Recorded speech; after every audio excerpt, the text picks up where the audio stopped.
이 세상에 있는 예수 믿는 사람들은 사도행전에서 일어난 그 모든 역사가 지금도 계속된다고 하는 것을 믿는 사람과 믿지 아니하는 사람들로 나누어집니다. 사도행전에서 일어났던 그 성령의 역사가 지금도 계속된다고 하는 그 믿음을 가지고 사는 사람들이 있고, 그것을 믿지 않는 사람들로 나누어져요. 사도행전에 일어난 그 성령의 역사는 그저 그 시대의 역사지 그것으로 끝났지 지금은 그런 역사가 일어나지 않는다고 믿는 그런 사람이 있는 것입니다. 여러분은 사도행전에 일어난 성령의 그 은혜가 지금도 일어난다고 믿습니까? 여러분, 이것을 믿느냐 안 믿느냐 하는 것은 얼마나 중요한지 몰라요. 이걸 믿느냐 안 믿느냐, 믿느냐에 따라서 달라지고 안 믿느냐에 따라서 얼마나 달라지는지 몰라요. 이건 너무나도 중요한 거예요. 저는 사도행전의 그 성령의 역사, 성령의 은혜의 역사가 계속되고 있다는 것을 믿는 목사입니다. 저는 그걸 믿는 사람이에요. 제가 신학교에 가가지고 1학년 때인가 시험을 치르는데 이 문제가 나왔어요. 사도행전에 그 일어났던 성령의 그 은혜의 역사가 지금도 일어나느냐 안 일어나느냐, 그래서 그걸 무슨 문제라고 내느냐고. 아니, 그걸 왜 문제로 내느냐, 이게. 알고 보니까 그걸 안 믿어. 그래서 저는 지금도 얼마든지 일어난다고 대답을 했더니 틀렸다고 시뻘겋게 이렇게 쳐놨더라. 얼마나 마음이 아픈지, 얼마나 마음이 아픈지. 보수신학을 얘기하는 그런 사람들이 성령의 역사가 지금도 일어난다는 걸 믿지를 않아. 얼마나 제가 마음이 아팠는지 몰라요. 왜 저는 여기에 대한 확신을 가지고 있었느냐? 저 자신이 성령의 은혜를 받았기 때문인 것입니다. 사도행전에 일어난 성령의 역사를 체험했기 때문인 것입니다. 눈으로 보았기 때문인 것입니다. 그 체험을 하면서 살고 있기 때문인 것입니다. 얼마나 통탄할 일인지. 그걸 주장하는 사람들이라고 하면 제가 얼마든지 그런 사람에게 할 얘기가 있어요. 여러분, 사도행전에 일어났던 성령의 그 은혜의 역사는 지금도 계속되고 있습니다. 다만 그 열기가 뜨거운 시대가 있고 뜨겁지 아니한 시대가 있을 뿐이지 계속해서 이 사도행전의 은혜의 역사는 계속되고 있는 것입니다. 그 열기의 차이가 있을 뿐이에요. 사도행전의 그 은혜의 역사가 아주 그냥 뜨겁게 일어나는 때가 있고 좀 조용한 때가 있고 그런 차이만 있지 계속되고 있는 것입니다. 이것은 우리 예수 믿는 사람들 개개인에게도 그렇습니다. 이 사도행전에 일어난 성령의 은혜의 역사를 체험한 사람도 그 열기가 뜨거울 때가 있고 뜨겁지 못할 때가 있는 것입니다. 그렇다고 해서 사도행전의 그 역사가 끝난 것은 아닌 것입니다. 사도행전에 일어난 그 성령의 은혜의 역사를 믿지 않는 사람들의 가장 큰 약점이 뭔지랍니까? 전심으로 끈기 있게 목숨을 걸고 기도해 본 적이 한 번도 없다고 하는 것입니다.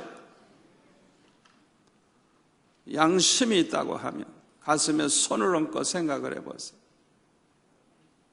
한 번도 그런 기도를 해본 적이 없는 사람들. 예수님이 승천하신 후부터 오순절날까지 계속해서 성령의 세례를 받기 위해서 전심으로 기도한 120명의 성도들처럼 기도해 보세요. 반드시 사도행전의 그 성령의 은혜의 역사를 경험하게 될 것입니다. 한 번이라도 그런 시간을 가졌다고 하면, 한 번이라도 금식하며 목숨을 걸고 과연 그 성령의 역사가 끝났는지 지금도 있는지 그걸 알기 위해서라도 전심으로 한번 기도해 봤다고 하면 절대로 그런 헛소리는 하지 않을 거예요.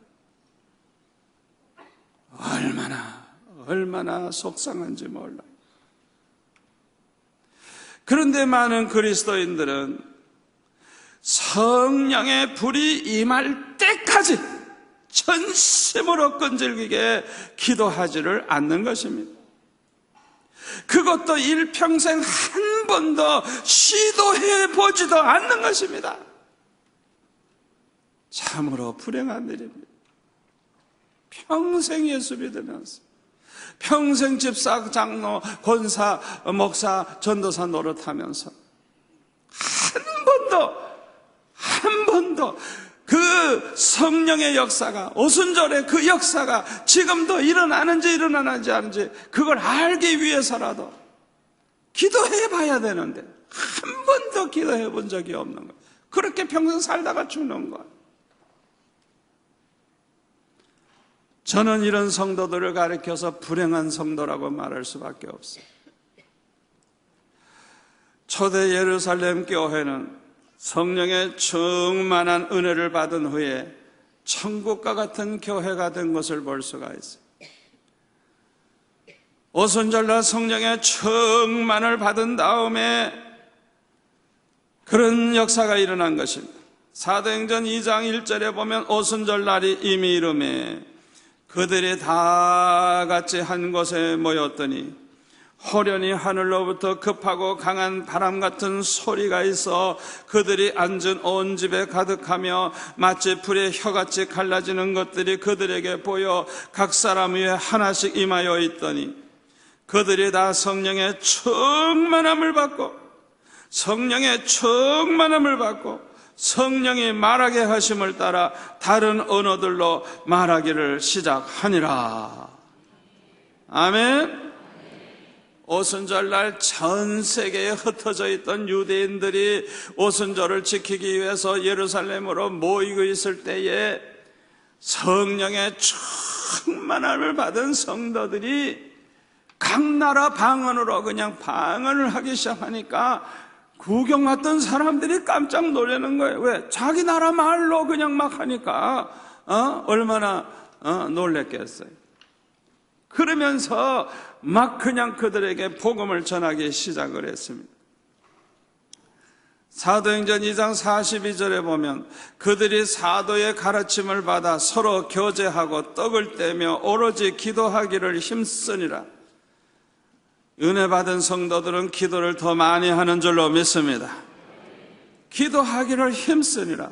사람마다 두려워하는데 사람 사도들로 말미암아 기사와 표적이 많이 나타나니 믿는 사람이 다 함께 있어 모든 물건을 서로 통용하고 또 재산과 소유를 팔아 각 사람의 필요를 따라 나눠주고 날마다 마음을 같이하여 성전에 모이기를 힘쓰고 집에서 떡을 떼며 기쁨과 순전한 마음으로 음식을 먹고 하나님을 찬미하며 또 온 백성에게 칭송을 받으니 주께서 구원받는 사람을 날마다 더하게 하시니라.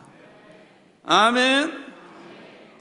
이 초대 예루살렘 교회의 이 모습은 한마디로 말하면 천국 같은 교회입니다. 아멘. 우리 모든 교회들이 바라보고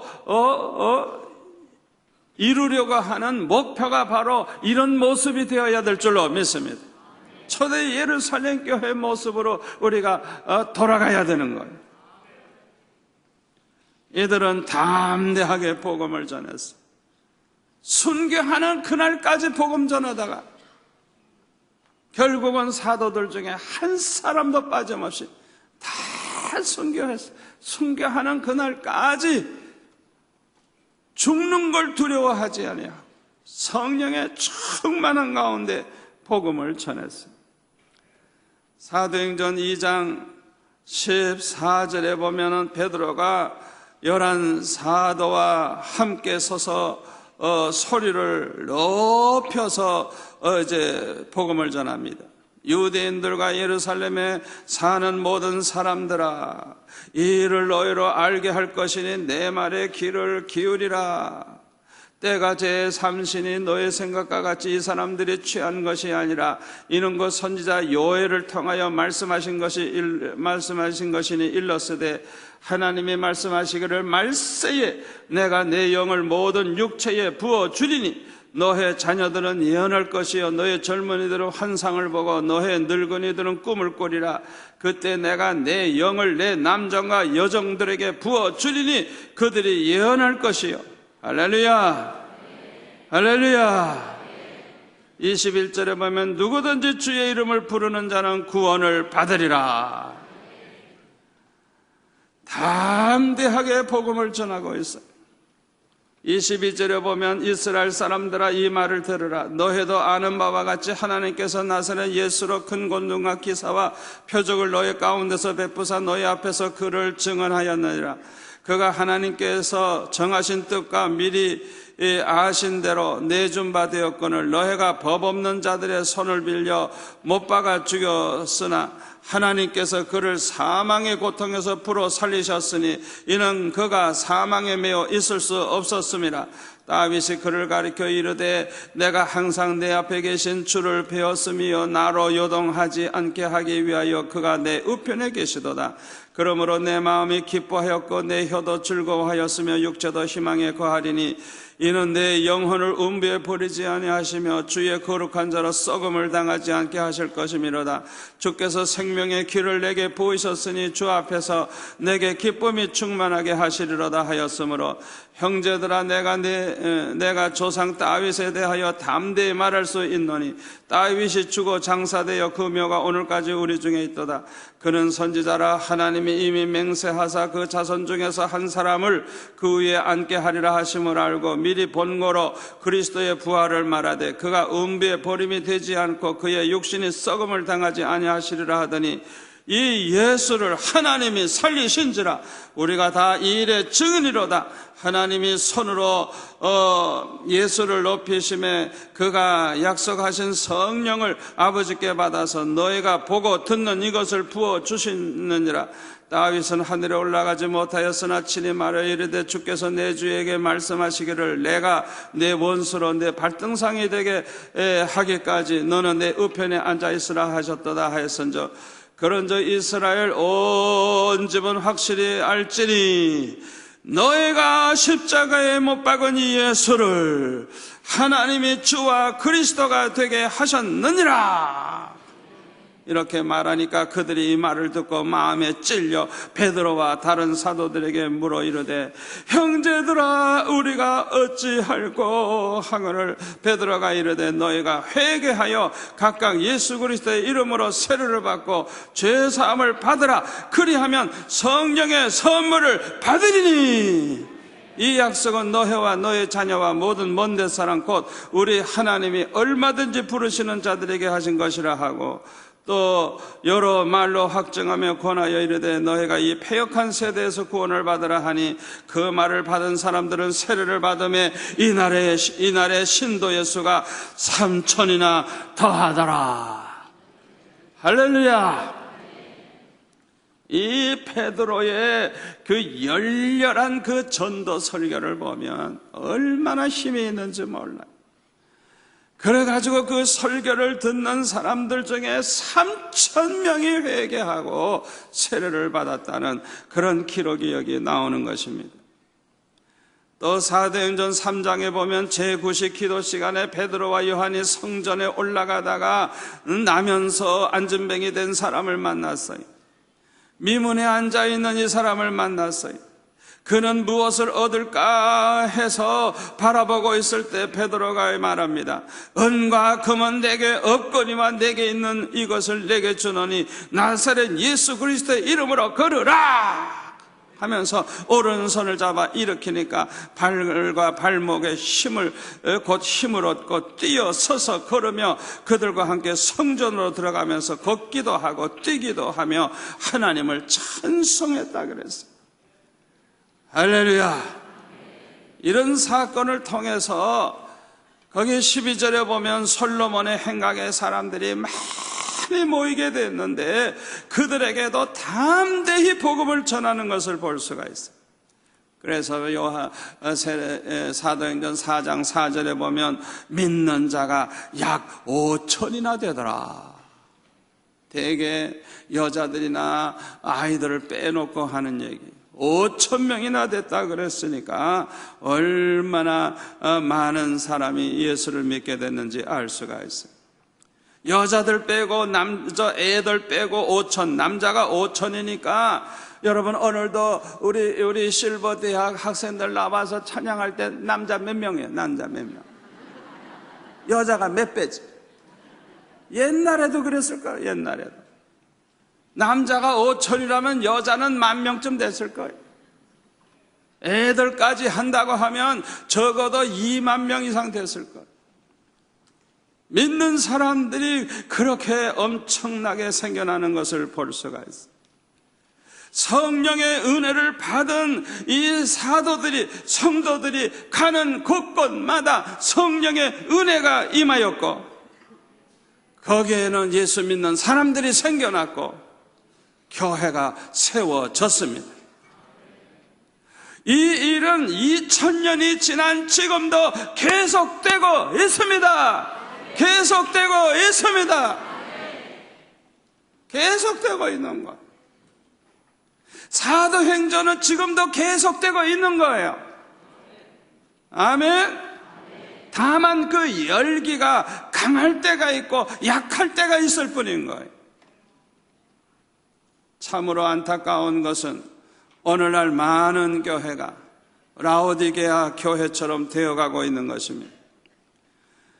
뜨겁지도 않고 차지도 않고 미지근한 상태에 있으면서 나는 부자라 부하여 부족한 것이 없다 큰 소리치고 있습니다. 깊이 잠들어 있는 교회의 특징입니다. 이런 교회들은 별로 전도하지를 않습니다. 그저 이상된 명 모이는 것으로 그저 족하다 생각하고 이 정도 되면 우리 동네에서는 그래도 몇 번째 큰 교회다 그렇게 생각하고 조금 더 부끄러운 줄을 모르고 전도하지 않아요. 선교도 별로 하지 않아요. 부흥도 되지 아니해요. 부흥되는 거 원치도 않아요. 현상 유지도 제대로 되지 않아요. 왜 현상 유지가 안 되느냐? 예? 그런 교회는 이 젊은이들이 생기질 않아요. 젊은이들이 다 떠나요. 노인들만 남았어요. 그러다가 보니까 매년 장례식을 통해서 성도의 수가 없어지기만 하지 태어나는 애들이 없는 것. 그런 교회가 얼마나 많은지 몰라요. 미국에 가봐도 노인들만 앉혀놓고 부흥회 할 때가 있어요. 얼마나 안타까운지 몰라요. 젊은이들이 다 떠났어요. 없어요. 그 노인들의 자식도 그 교회 안 나와. 그 교회는 없어지는 건 시간 문제. 세월만 가면 다 없어질 교회들이. 많은 교회들이 점점 쇠퇴하고 있습니다. 교회들이 이렇게 되는 것을 마귀가 제일 좋아합니다. 마귀가 좋아하는 것, 그걸 우리가 알아야 돼요. 우리 주님은 이렇게 말씀하시고 있습니다. 요한계시록 3장 15절에 보면 내가 내 행위를 아노니 내가 차지도 아니하고 뜨겁지도 아니하도다. 내가 차든지 뜨겁든지 하기를 원하노라. 내가 이같이 미지근하여 뜨겁지도 아니하고 차지도 아니하니 내 입에서 너를 토하여 버리리라. 내가 말하기를 나는 부자라 부여하여 부족한 것이 없다 하나 내 곤고한 것과 가련한 것과 가난한 것과 눈먼 것과 벌거벗은 것을 알지 못하는도다. 내가 너를 권하느니 내게서 불로 연단한 금을 사서 부여하게 하고 흰옷을 사서 입어 벌거벗은 수치를 보이지 않게 하고 안약을 사서 눈에 발라 보게 하라. 무릇 내가 사랑하는 자를 책망하여 징계하노니 그러므로 내가 열심을 내라. 열심을 내라. 열심을 내라. 회개하라. 회개하라.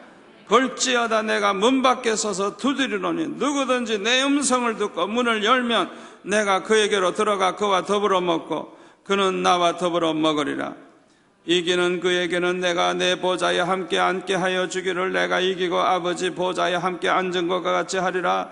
귀 있는 자들은 성령이 교회들에게 하시는 말씀을 들을지어다. 여러분, 예수님의 이 말씀은 말세에 잠자고 있는 교회들에게 하시는 말씀인 줄을 믿습니다. 잠자는 교회들이 예수님의 이 말씀을 들어야 돼요. 왜 많은 교회들이 이 라오디게아 교회처럼 됩니까? 이유가 많이 있지만 그 중에 첫째는 뭐냐? 전심으로 기도하지 않기 때문에. 기도가 죽어 있어요. 기도가 죽어 있어요. 여러분, 기도하는 교회는 기적이 일어납니다. 기도하는 교회에는 하나님의 사람들이 막 일어납니다. 기도하기만 하면 어린 아이들도 변화가 막 일어납니다. 저는 초등학교 6학년 때 어렸을 때지만은 기도 많이 하는 형님 따라다니면서 은혜 받는 자리에 따라가고 부흥회 할 때 따라가고 산기도 할 때 따라가고 그 어린 아이가 따라만 다니면서 은혜를 받았어요. 따라만 다녀도 은혜, 비슷하게 행동만 해도 은혜 받게 돼 있어요. 아멘. 그런데 많은 교회들이 전심으로 기도하지를 않아요. 다들 미천해요. 뜨겁지도 않고 차지도 않고 미천해요. 그러니까 죽어가는 거예요. 교회가 죽어가는 이유가 거기 있는 거예요. 두 번째 이유는 뭐냐? 교회의 사명을 망각하고 있기 때문인 것입니다.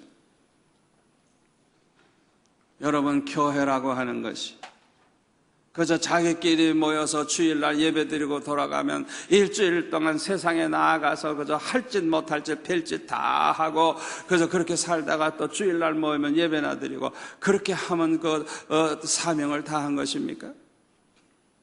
그렇게 살다가 천국 가면 개털 모자 써요. 정말 부끄러운 사람들입니다. 교회는 사명이 있습니다. 교회는 사명이 있습니다. 우리 예수님께서 부활 승천하실 때 마지막으로 우리에게 사명을 분명하게 밝혀주셨어요. 온 천하에 다니면서 복음을 전하라고 말씀하셨어요. 우리 동네만 다니면서 전도하라는 게 아니에요. 온 천하. 아멘. 땅끝까지 이르러 내 증인이 되리라. 성령을 받으면 땅끝까지 이르러 내 증인이 되리라. 땅끝까지. 복음을 땅끝까지 전해야 되는 거예요. 아멘. 모든 족속으로 제자를 삼으라고 했어요. 모든 족속입니다. 뭐 일본만이 아닙니다. 중국만이 아니에요. 모든 족속, 지구상에 있는 모든 족속에게 복음을 전해야 되는 것이 우리 교회가 가지고 있는 사명인 것입니다. 그런데 많은 교회들이 이 사명을 잊어버리고 있는 것, 망각하고 있어요. 전도를 안 해요. 선교를 안 해요. 얼마나 안타까운 일인지 모르겠어요. 전심으로 기도해 보세요. 놀라운 일이 일어납니다. 어느 신학교 총장님이, 그분이 내가 알기로는 그렇게 기도 많이 안 하는 분인데 한 번은 어떤 계기로 특별 기도를 하게 되었어요. 내 생각엔 그 총장님이 아마 평생에 처음인지 모르겠어요. 하여튼 특별 기도를 하는 거예요. 하나님 앞에 작정하고 한번 특별 기도를 해보세요. 반드시 하나님께서 성령의 은혜를 부어 주십니다. 말씀해 주십니다. 그 총장님이 전심으로 기도하는데 갑자기 주의 음성이 들리더랍니다. 한국 교회는 썩었다 그러시더라고요. 한국 교회는 썩었다. 아니, 한국 교회 썩은 교회도 있겠지만 안 썩은 교회도 있을 텐데, 아니 왜 한국 교회가 다 썩었다고 하는지 마음에 뭔가 의심이 되니까, 아니 왜 한국 교회가 다 썩었습니까? 그리고 반문을 했대요. 그랬더니 또 주님이 말씀하시기를 목사들이 썩어서 한국 교회는 썩었다 그러시더라고요. 목사들이 썩었기 때문에 한국 교회가 썩는데요. 그러니까 우리 성도들은 목사님을 잘 만나야 되는 거예요. 썩은 목사 만나면 다 썩은 교인 되는 거예요. 저부터 이 목사의 책임이 얼마나 큰지 몰라요. 목사들이 썩었기 때문에 다 한국 교회가 썩었다. 아니, 훌륭한 목사님도 많이 있는데 왜 한국 목사들이 왜 다 썩었나? 그래서 그런 마음에 의심이 생기니까, 아니 왜 목사들이 다 썩었습니까? 이러고 또 질문을 했더니 신학교가 다 썩었기 때문에, 썩은 신학교를 나왔기 때문에 썩은 목사가 돼서 다 썩었느니라. 그러니까 이 신학교 총장님이, 아니 왜 신학교가 다 썩었습니까? 또 질문 반문을 했더니 교수들이 썩었기 때문에, 썩은 교수들이 운영하는 신학교는 썩은 목사를 길러낸다는 것. 그러니까 이제 자기도 교수니까 나도 썩었습니까? 나도 썩었습니까? 자기는 썩은 목사라는 생각을 해본 적이 없거든. 나도 썩었습니까? 그리고 질문하는 그 순간에 환상을 보여주는데, 환상을 보여주는데, 자기가 이 세상에 본 적이 없는 아주 비참하게 썩은 시체를 보여주시더라고요. 뭐 꿈에 보지만은 끔찍하게 그냥 너무너무 그냥 보기 아주 정말 소름 끼치는 그 썩은 시체를 보여주더라고요. 이게 바로 너다 그러시더라고요. 그 순간 이 총장님은 충격을 받고 거꾸러지고 말았어요. 자기는 훌륭한 박사요, 훌륭한 총장이요, 교수 중에 훌륭한 교수라고 생각했는데 자기 자신이 얼마나 썩어 빠진 인간인가를 주님이 보여주신 거예요. 이분이 그때의 은혜를 받고 눈물을 흘리면서 회개하고 서울의 어느 큰 교회에서 마침 목사님이 어디 가셨는지 대신 설교를 하면서 이 간증을 막 울면서, 설교할 때 울면서 간증을 했어요. 그 자리에 앉아있던 우리 교회 성도, 서울 간 우리 교회 성도들이 너무 충격을 받고 저한테 전화를 해줬어요. 설교 시간에 그 간증을 들었다는 거예요. 저는 그 총장님의 그 말씀이 다 옳다고 믿습니다. 여러분, 많은 교회들이 왜 썩어가는 줄 압니까? 전심으로 깨어 기도하는 이런 삶을 살지 않기 때문에 자기 자신도 모르는 사이에 썩어가고 있는 거예요. 죽어가고 있는 거예요. 이걸 우리가 알아야 되는 거예요.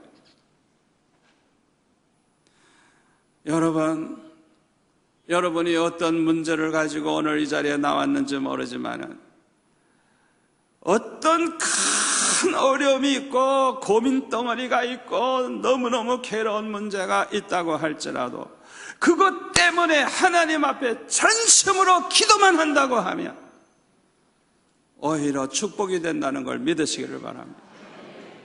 전심으로 기도하다가 보면 반드시 은혜 받게 돼 있어요. 반드시 주님이 말씀해 주십니다. 그렇기 때문에 문제가 해결되는 건 물론이지만은 평생의 간증거리가 생기는 것. 여러분이 어려움 당할 때 은혜 받을 기회라는 걸 믿으세요. 어려움이 왔을 때 기적을 체험할 기회라는 걸 아시기를 바랍니다. 좋은 찬스예요. 좋은 찬스예요. 그 괴로운 문제 가지고 괴로워만 하지 마세요. 좋은 기회가 온 거예요. 아멘.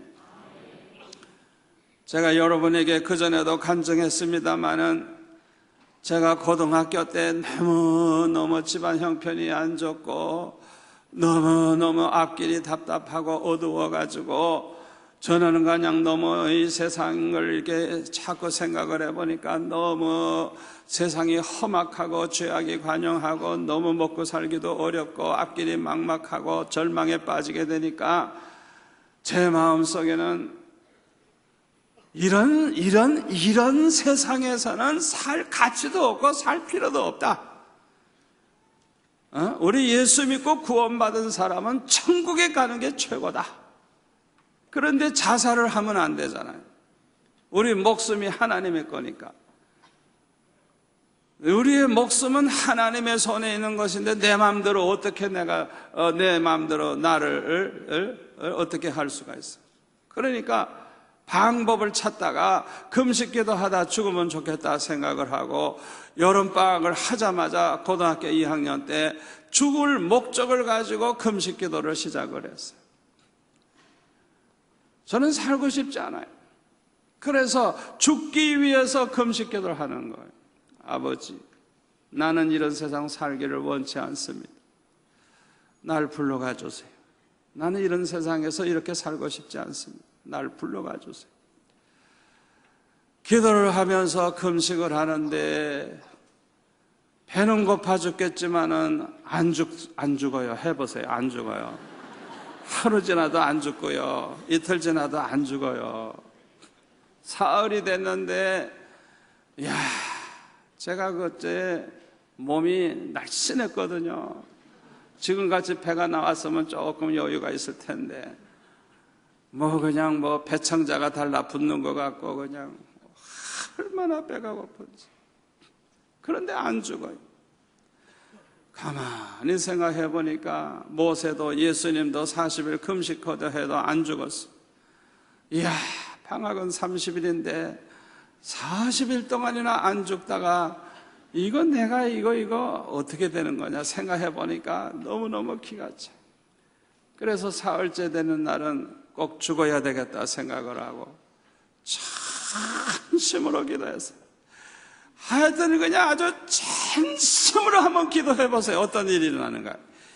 그냥 있는 힘을 다해서 그냥 무릎을 꿇고 그냥 마지막 몸부림을 치다가 죽을 생각을 가지고 그냥 진심으로 있는 힘을 다해서 기도를 하는 그 순간에 갑자기 주님이 그 자리에 찾아오셨어요. 너는 죽었느니라.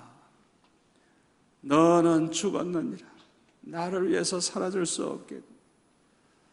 나를 위해서 사라질 수 없겠니? 나를 위해서 사라질 수 없겠니?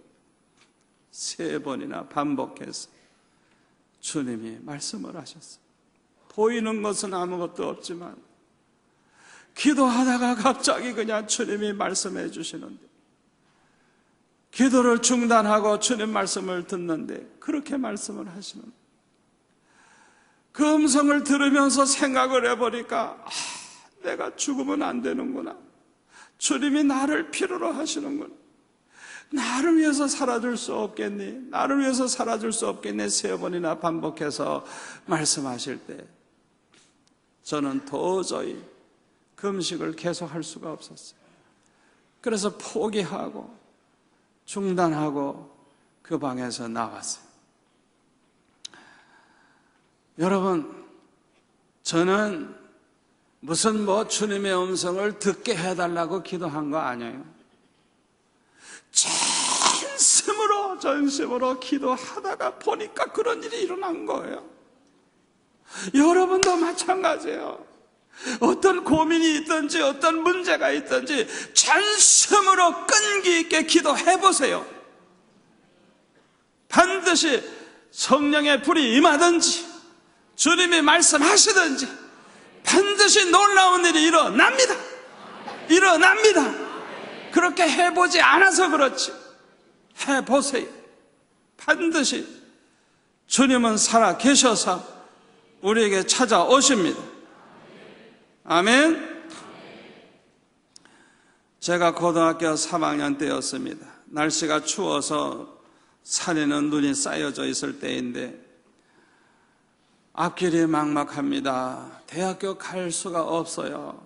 그래서 저는 대학교 못 갈 게 뻔하기 때문에 내 평생의 공부는 고3 때의 공부로 끝나는구나 그렇게 생각을 하니까 다른 친구들은 대학교 가고 대학원 가고 박사과정을 갈 것이지만은 나는 이제 고등학교 3학년으로 끝나니까 내 평생의 실력은 고3 실력이라. 그러니까 저는 다른 친구보다 몇 배로 더 열심히 공부해야 된다 그렇게 생각했어요. 공부를 더 이상 못하니까 그만둘 생각을 한 게 아니라 내 평생의 실력은 고3 실력이니까 더 열심히 공부해야 된다. 마지막 공부라고 생각하니까 더 열심히 공부했어요. 방학 때에도 그냥 공부할 방이 없으니까 저는 학교에 가서 그 바켓스에다가 찬물을 잔뜩 집어넣어 가지고 팬티바람으로 웃두리도 다 벗고 팬티바람으로 두 다리를 바켓스에 이렇게 놓고 친구 하나와 같이 그렇게 하고 이제 공부를 하는 거예요. 그러니까 아주 집중해서 공부를 하는 거예요. 이 친구는 서울 공대 가기 위해서 공부하지만 저는 내 인생의 마지막 공부니까 더 열심히 하자 그러고 하는 거예요. 그런데 갑자기 교장 선생님이 나타났어요. 문을 확 열고 들어오시는데 웬 두 녀석이 뻘거벗고 앉아가지고 바켓스에다 두 다리를 집어넣고 공부를 하고 있으니까 야 이놈들아 너희들 누구야 하고 막 야단치더라고요. 그래가지고 일어나가지고 딱 그냥 인사를 드리고 우리 공부 중입니다 하고 인사를 드렸더니 웃고 가시더라고요. 그렇게 공부를 열심히 했어요. 그런데요, 학교 갈 길이 막막하니까 암만 해도 공부만 하지 말고 기도도 해야 되겠다 싶어가지고 이제 날씨가 추워져 오는데 상하산 기도원 꼭대기에 올라갔어요. 그 산 꼭대기에는 눈이 얼마나 그래도 추우니까 쌓여져 있는지 녹질 않아가지고 푹푹 다리가 이렇게 눈에 빠져가면서 그냥 대여섯 시간 걸려가지고 그냥 땀을 뻘뻘 흘리면서 봉우리까지 이제 올라가는 거예요.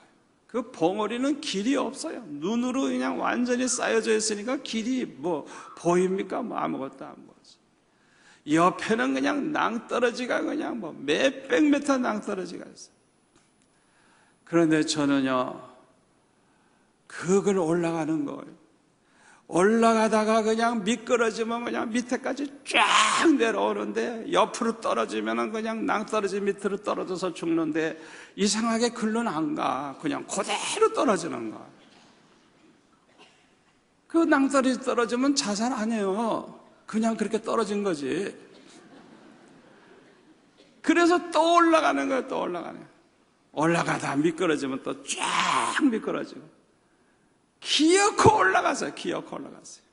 그냥 올라가니까 바위 덩어리에 눈이 그냥 완전히 얼음이 돼 있어요. 얼음, 완전히 얼음.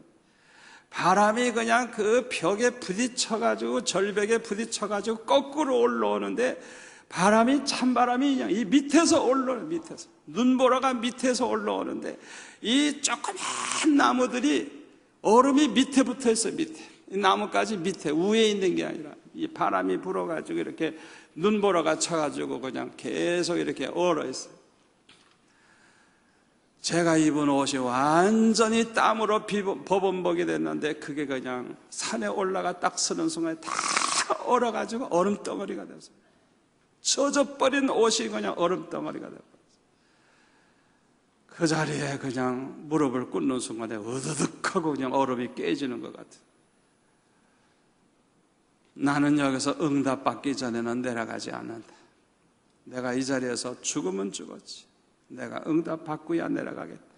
그리고 기도하기 시작을 했어요. 대학교 갈 길도 막막하고 당장 먹을 것도 없고 생활이 더 어려워져서 더 힘드는 때에 하나님 앞에 응답받기 위해서 목숨을 걸고 있었어요. 죽을 때까지 기도하겠다고 그냥 기도하는데 얼마나 추운지 한번 올라가 보세요. 그런데 한번 올라가서 기도해 보라고. 얼마나 추운지. 내 옷이 다 얼음덩어리인데 그런 몸으로 그 산꼭대기에서 완전히 봉우리 위해서 기도하는데 얼마나 추운지. 그냥 내 나름대로 기도한다고 기도했는데 20-30분밖에 못했어요. 도저히 거기 있을 수가 없어요. 그 자리에 서 있을 수가 없어요. 너무 추워가지고. 그래서 할 수 없이 내려왔어요. 내려오다가 보니까 어느 절간이 하나 있더라고요.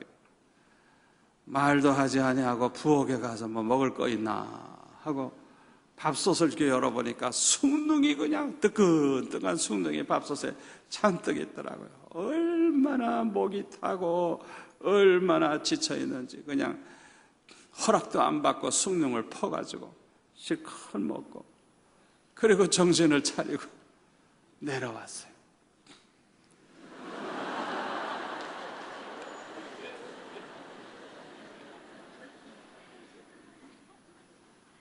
그 시간에는 아무런 응답을 받지 못했어요. 그러나 하나님은 이미 다 응답해 놓으셨어요. 내려와 보니까 다 해결이 되어 있어요. 하나님께서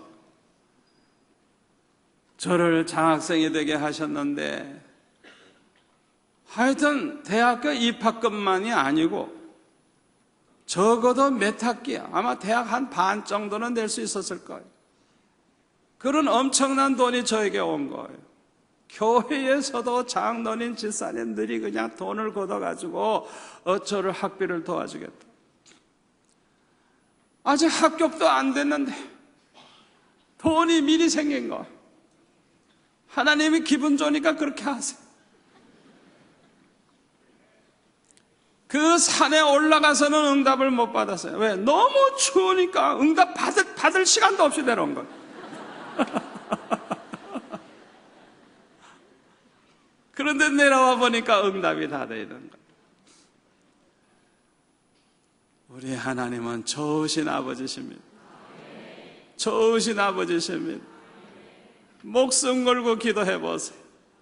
목숨 걸고 기도해 보세요. 목숨 걸고 기도해 보세요. 어떤 일이 일어나는가 보세요. 하나님은 살아계십니다. 우리 주님은 살아계십니다. 주님을 만나게 됩니다. 생각해 보니까요, 다 해결이 됐어요. 대학교 가는 길이 다 해결이 됐어요. 학비도 넉넉하게 주시고, 그래서 합격자 발표 난 다음에 쓰기 시작을 했어요. 제가 강도사가 되려고 할 때도 시험을 치기 전에 고민을 하기 시작을 했습니다. 신학교 3년을 다니고 나서 보니까 너무너무 실망을 했어요. 왜냐하면 평소에 우러러보던 훌륭한 목사님들, 저는 그런 분들을 얼마나 존경을 했는지 몰라요. 그런데 그런 목사님들이 문제가 일어나가지고 교회가 쪼가리가 나고 그냥 노회 총회에서 문제가 생기고 그러는 것을 볼 때, 이야, 저렇게도 훌륭한 분들이 저렇게 어려움을 당하는데 나 같은 이런 죄인이 어떻게 이 목회자의 길을 갈 것인가? 도저히 나는 감당할 길이 없어. 목사가 되면 하나님의 영광을 더 크게 가리울 것만 같아요.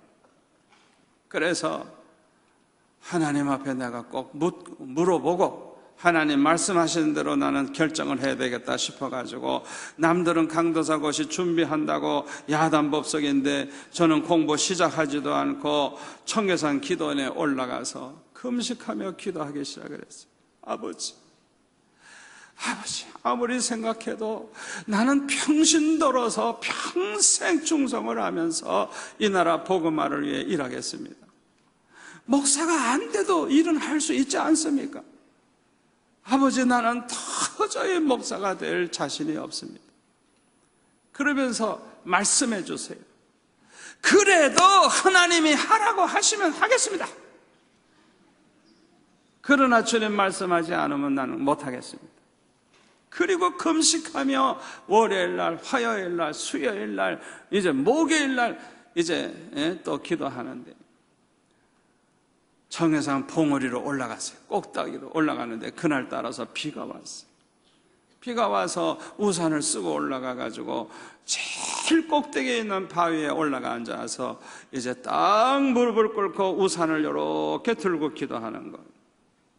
가만히 내 모습을 생각하니까 한심해요. 지금 응답받기 위해서 금식하며 기도하는 사람이 비가 이렇게 조금 오는데 비 온다고 이렇게 우산 받고 이렇게 앉아있는 내 모습이 한심하더라고요. 그래서 그냥 그 시간에 그냥 우산을 내팽개쳐버리고 그냥 비를 맞아가면서 그냥 두 손을 하늘로 뻗고, 주여 어찌하오리까 말씀해 주옵소서. 순종하겠나이다. 목사 하나면 할 것이고 하지 말라 그러면 안 할 것입니다. 말씀해 주옵소서 하면서 그냥 비를 맞아가면서 전심으로 기도하는 그 순간에 주님이 말씀을 하시더라고요. 저보고 목사가 되라고 말씀을 하시더라고요. 주님이 말씀하시면 주님은 다 책임지시는 하나님이십니다. 하나님의 응답을 받는 것이 그래서 중요한 거예요. 어떤 상황에서도 하나님이 말씀하시면 말씀하신 그 하나님은 모든 책임을 다 지시는 분이에요. 모든 준비를 다 해놓으시는 분이에요. 아멘. 응답 받으면 그냥 할렐루야 하고 그냥 나아가면 되는 거예요. 아무것도 걱정할 필요가 없어요. 어려운 일이 생겨도 더 좋게 돼요. 걱정할 필요 없어요. 절대로 뭐 괴롭히는 사람이 있다고 뭐 괴로워하지 마세요. 오히려 더 좋은 일이 생겨요. 하나님이 말씀하셨으면 하나님은 다 책임지시는 분이에요. 응답을 받고 그냥 얼마나 기쁘고 좋은지, 그냥 저 같은 사람에게 글쎄 목사 되래요. 글쎄. 그래서 난 목사 됐어요. 주님이 목사 되래요. 그래서 너무너무 감사해가지고 감사합니다 할렐루야 막 좋아가지고 감사하다고 할 때 그냥 갑자기 빛이 비치더라고요. 그래가지고 퍼뜩 생각나는 게, 다메섹으로 가다가 빛을 본 그 사도 바울이 생각나더라고요. 이야, 무슨 빛일까? 그래가지고 빨리 아멘 하고 이렇게 눈 뜨고 이렇게 봤어요. 무슨 빛인가 하고.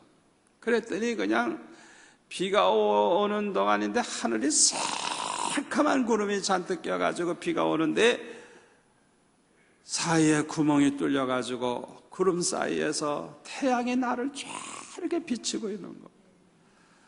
이야, 하나님이 이런 방식으로도 사인을 주시는구나.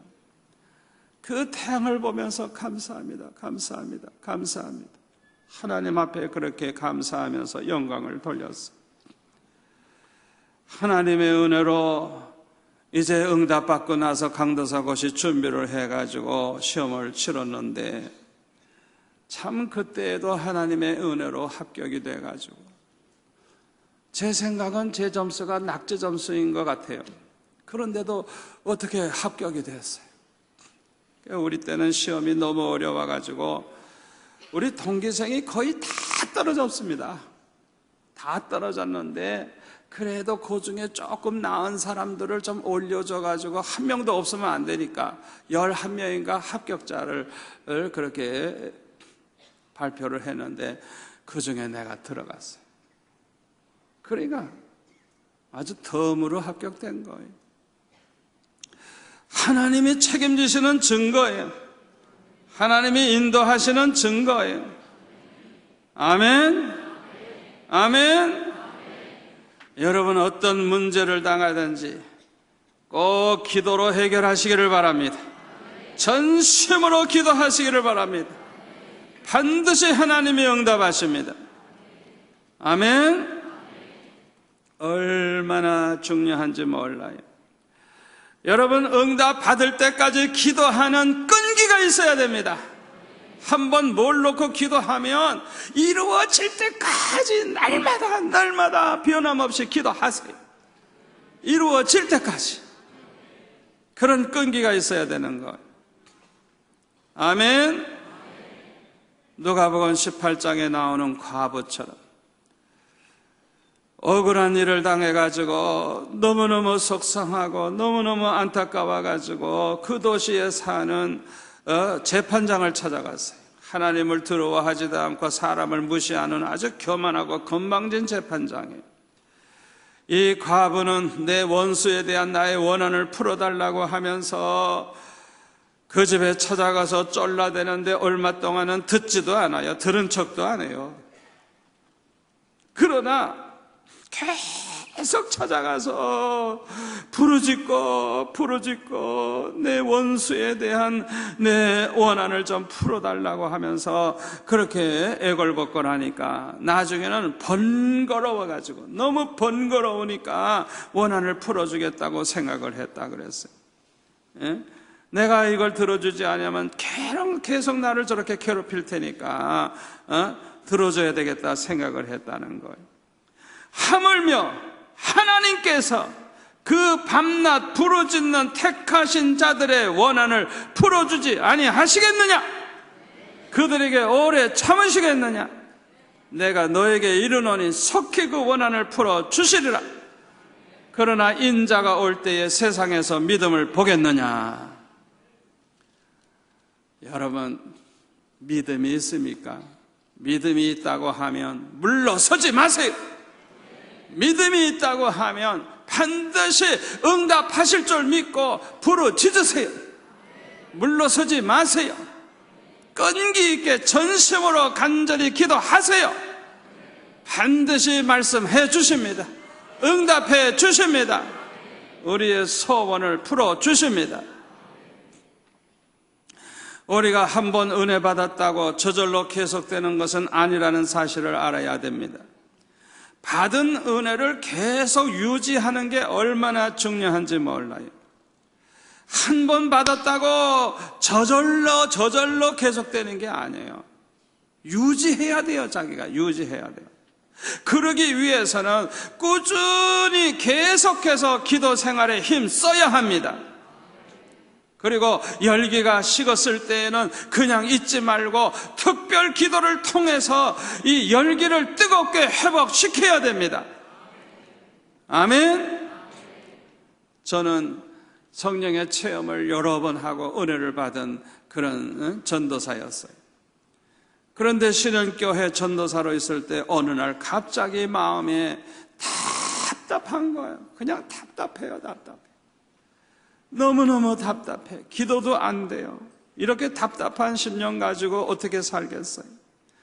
그래서 서울의 불광동 뒷산으로 올라가서 하루 종일 기도합니다. 주여, 내 마음이 이렇게 답답합니다. 생수의 강과 같은 은혜를 주옵소서 하면서 혼자 기도하는 거예요.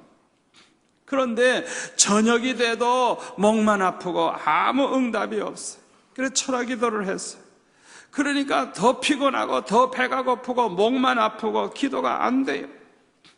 화요일 날 또 기도했어요.